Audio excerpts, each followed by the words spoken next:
I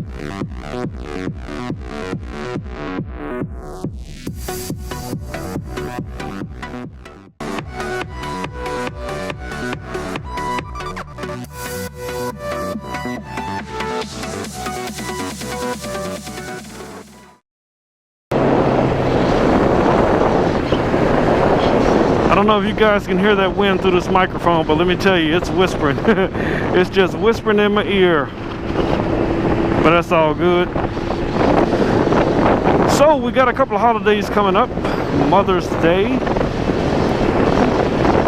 Most of you guys probably are still lucky enough to have your mothers in your lives, or your husbands, and you are looking forward to encouraging your little ones to share this holiday with their moms. So you know what that really means for us. We got to get out and do some shopping on behalf of the kids, or take them shopping at least. But that's what you do. So maybe if we do it the right way, we'll get something different than ties and socks for Father's Day. Man, I got too many pairs of socks, and honestly, I don't wear no ties. I just don't. So ties don't really do a lot for me.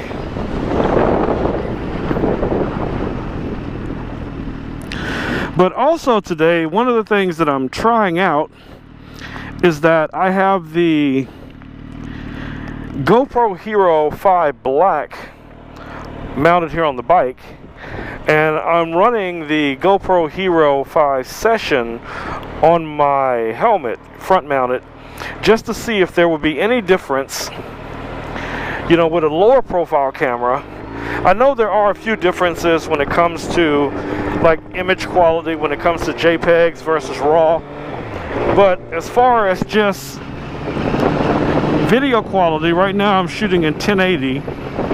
I did notice a difference when I was attempting to shoot at 2.7 and using my phone as a monitor. It got really choppy, so I don't know if that has to do with the processing of such a large file. Maybe that has something to do with it, but I'll test that probably a little bit later just to see if it makes any difference. I mean, right now I am seeing a better preview on the monitor at this 1080 setting. I could probably try 1440 and see what that's like, but honestly it's not that big of a deal.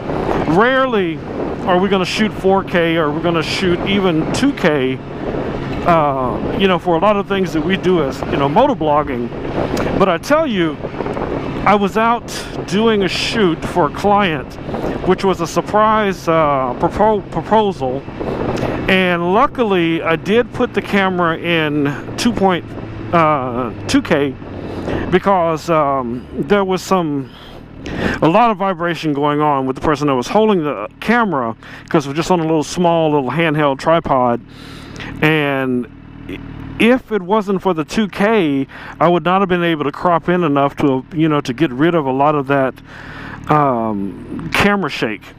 So that was one occasion where, you know, shooting at a much higher resolution did come in handy, because I didn't lose very much picture quality because you're going to be scaling it down anyway to at least the 1080. You know, some people will request, you know, some clients might request, you know, 4K, but that is so rare. And by the time I think we're really at that point where people are really expecting 4K all the time, you know, we'll definitely have better 360 cameras that are, you know, shooting in 4K, producing in 4K, and the screens that we're able to watch the stuff back on is going to be a much better screen. Now, I know that Samsung, and you guys know I'm rocking the iPhone 7 Plus right now, but you know I'm a big fan of Samsung. I was really disappointed when my Note 7 got recalled. I'm still sad about that. But soon, the Note 8 will be out.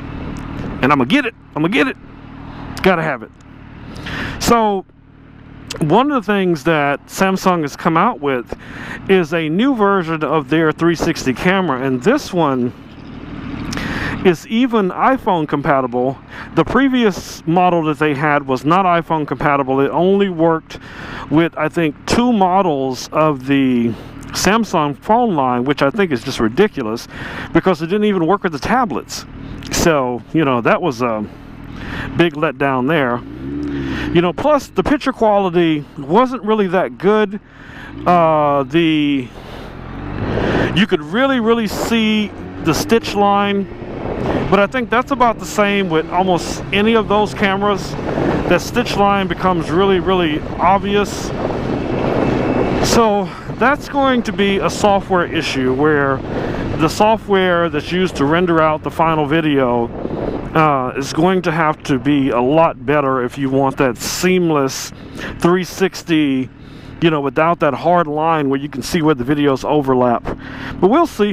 You know, all the new stuff is coming out, the new drones, and I know a lot of motovloggers are using drones, but there is a huge amount of drones coming out this year, and a lot of them are going to have the follow me feature. One of the main features that I look for in a drone, that I could just set the drone and it'll basically, you know, within reason follow me around, especially when I'm doing a photo shoot, or, you know, working with models, or working, you know, at a wedding or something like that, and I could just set the drone up and it'll just follow me within a certain range. Man, that's the nuts. You know, I mean, I always want to try that on a bike, but I believe probably the fastest they could keep up with us is going to be about 30 miles an hour. And I mean, that's going to make for a pretty boring ass ride. But it still could be fun.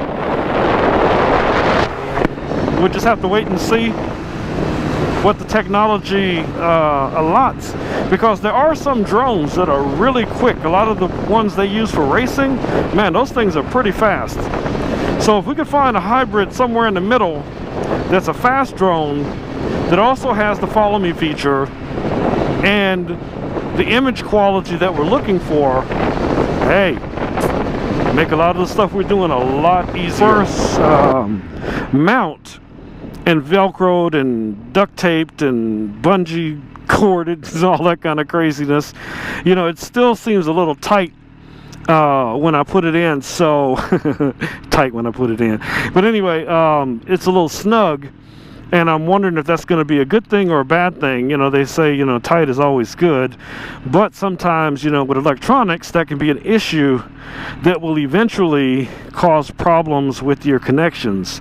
So only time will tell, but I'll probably play around with it later and see if I can adjust it out and make it a lot, you know, easier going in, and we shall see. Anyway, guys, I will catch you in the next video.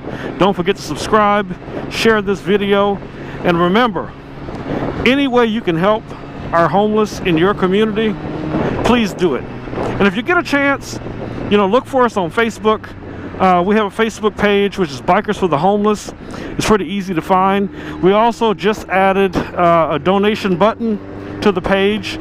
So if you guys can donate $1 or $5 or $10 or $100 or whatever you can donate, believe me, every dime, every penny of it goes to purchasing items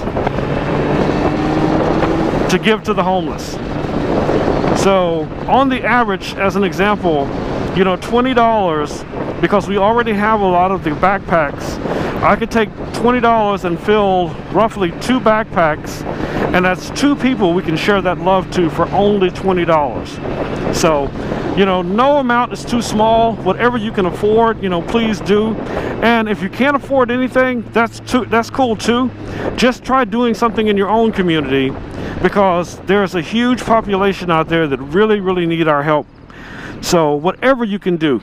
And if you're already doing something, feel free to put it in the comments. Let me know what you're doing. You know, maybe you guys are already doing something that maybe I might want to try and incorporate in some of the things that our club is doing, and other people that I'm meeting on Facebook. I'm just amazed sometimes how many people contact me and have an interest in doing something good. So, you know, it is what it is. All right, ladies and gentlemen, I will catch you guys in the next video. Peace. It's your boy Rome. I'm out.